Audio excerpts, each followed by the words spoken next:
जय हिंद दोस्तों, आपका हार्दिक स्वागत है आपका अपने चैनल दयालपुर में। आपके लिए लेकर आए हैं दोस्तों करंट अफेयर के कुछ मोस्ट इंपॉर्टेंट क्वेश्चन। और दोस्तों चैनल पर पहली बार आए हों तो चैनल को सब्सक्राइब कर लें, बेल आइकन प्रेस कर लें ताकि आने वाली क्लास का नोटिफिकेशन मिले आपको सबसे पहले। और दोस्तों क्लास अच्छी लगे तो अपने दोस्तों में जरूर शेयर करें। और इससे पहले की क्लास आपने ना देखी हो तो हमारी प्लेलिस्ट से जाकर इससे पहले की क्लास देख सकते हैं। और दोस्तों हमारे चैनल पर सुबह 6 बजे आपको करंट अफेयर के टॉप 15 क्वेश्चन मिल जाया करेंगे। तो दोस्तों इसी के साथ चलते हैं आज की क्लास के पहले प्रश्न की ओर। जैसे कि आज की क्लास का पहला प्रश्न है, तो दोस्तों आज की क्लास का पहला प्रश्न है, मानव अधिकार दिवस पूरे विश्व में प्रति वर्ष डैश को मनाया जाता है। तो दोस्तों बताना है मानव अधिकार दिवस पूरे विश्व में किस दिन मनाया जाता है। तो दोस्तों यह मनाया जाता है 10 दिसंबर को। 10 दिसंबर को मानव अधिकार दिवस के रूप में मनाया जाता है। तो दोस्तों इसका right answer option number A हो जाएगा। और दोस्तों यह इंपॉर्टेंट क्वेश्चन हो जाएगा, इसे स्टार लगाकर नोट करें। इसी के साथ चलते हैं अगले प्रश्न की ओर। जैसे कि अगला प्रश्न है, at home in the university पुस्तक के लेखक का नाम बताइए। तो दोस्तों at home in the universe पुस्तक के राइटर कौन हैं। तो दोस्तों इस पुस्तक के राइटर हैं बालकृष्ण माथुर हैं। तो दोस्तों इसका right answer option number C हो जाएगा। और दोस्तों यह भी इंपॉर्टेंट क्वेश्चन हो जाएगा, इसे भी स्टार लगाकर नोट करें। और दोस्तों इस क्लास में सभी इंपॉर्टेंट क्वेश्चन लिए गए हैं ताकि आने वाले एग्जाम में आपको बेनिफिट मिल सके। तो दोस्तों क्लास के एंड तक बने रहें। इसी के साथ चलते हैं अगले प्रश्न की ओर। जैसे कि अगला प्रश्न है, किस बैंक ने युद्ध के दिग्गजों, पूर्व सैनिकों और युद्ध विधवाओं के बच्चों को समर्थन और शिक्षित करने के लिए केंद्रीय सैनिक बोर्ड के साथ एक समझौते ज्ञापन पर हस्ताक्षर किए हैं।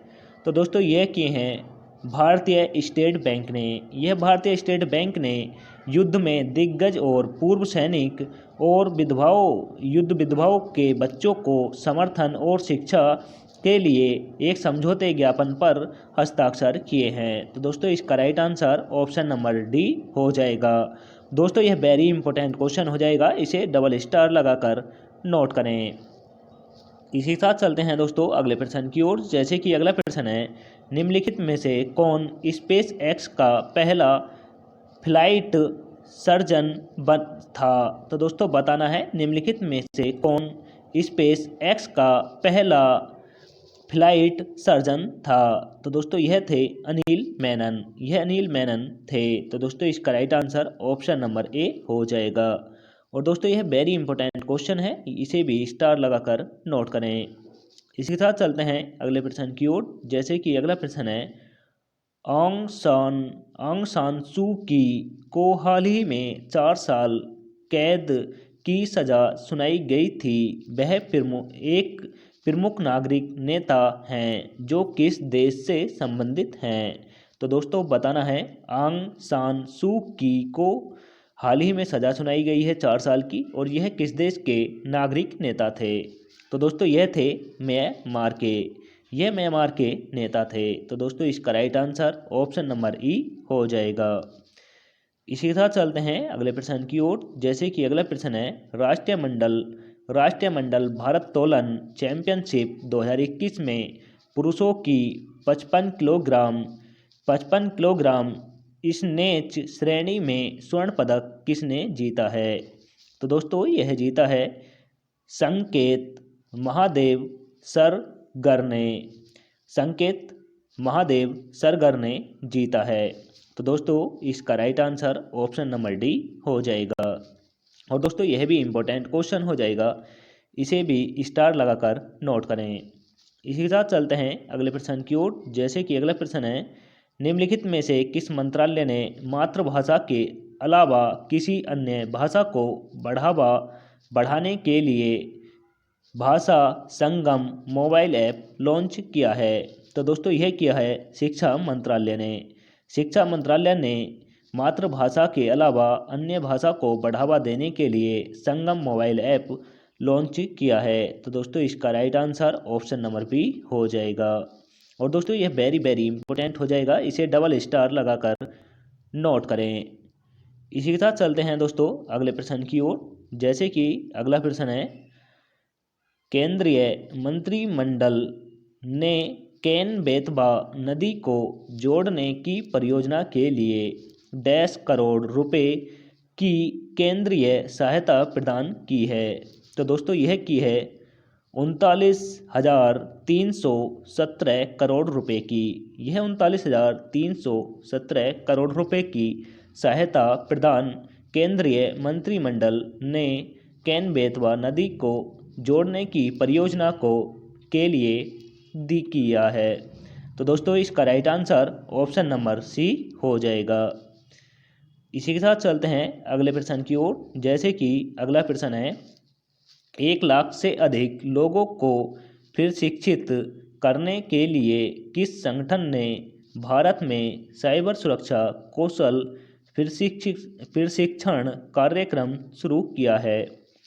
तो दोस्तों यह किया है माइक्रोसॉफ्ट ने। यह माइक्रोसॉफ्ट ने किया है। तो दोस्तों इसका right answer option number A हो जाएगा। यह दोस्तों साइबर क्राइम से बचाने के लिए किया गया है। तो दोस्तों इसे स्टार लगाकर नोट करें। इसी के साथ चलते हैं अगले प्रश्न की ओर। जैसे कि अगला प्रश्न है, किस राज्य ने सीनियर महिला राष्ट्रीय फुटबॉल चैंपियनशिप जीती है? तो दोस्तों बताना है किस राज्य ने सीनियर महिला फुटबॉल चैंपियनशिप जीती है। तो दोस्तों यह जीती है मणिपुर ने। यह मणिपुर ने जीती है। अब दोस्तों इन सभी राज्यों की राजधानी बता देता हूँ, नोट कर लें। उत्तराखंड की राजधानी देहरादून है और दोस्तों देहरादून को वन नगरी के नाम से भी जाना जाता है। हरियाणा की राजधानी दोस्तों चंडीगढ़ है और दोस्तों कोलकाता पश्चिमी बंगाल की राजधानी है। ध्यान से सुने दोस्तों, कोलकाता जो है वह पश्चिमी बंगाल की राजधानी है। मणिपुर की राजधानी इम्फाल है और दोस्तों गोवा की राजधानी पुणे है। पुणे दोस्तों राजधानी है गोवा की। यह नोट कर लें। इसी के साथ चलते हैं अगले प्रश्न की ओर। जैसे कि अगला प्रश्न है, विद्युत मंत्रालय आज़ादी का अमृत महोत्सव के तहत 2021 से ऊर्जा संरक्षण सप्ताह मना रहा है। तो दोस्तों 2021 से ऊर्जा संरक्षण सप्ताह विद्युत मंत्रालय मना रहा है। यह कब से मना रहा है? तो दोस्तों यह मना रहा है 8 से 14 दिसंबर तक।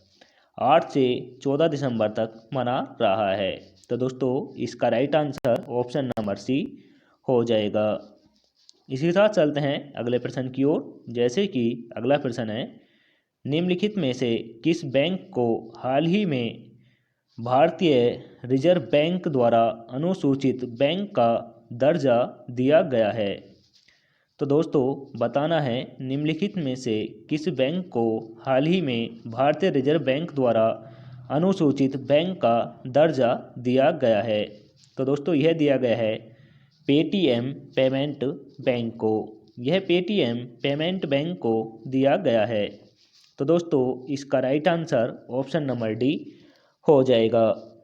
इसी के साथ चलते हैं अगले प्रश्न की ओर। जैसे कि अगला प्रश्न है, किस राज्य कैबिनेट ने कृषि क्षेत्र को बढ़ावा देने के लिए आत्मनिर्भर कृषक विकास योजना को मंजूरी दी है?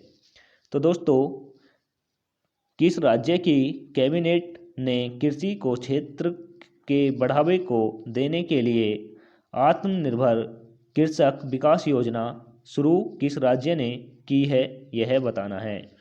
तो दोस्तों यह की है उत्तर प्रदेश राज्य ने। यह उत्तर प्रदेश राज्य ने की है।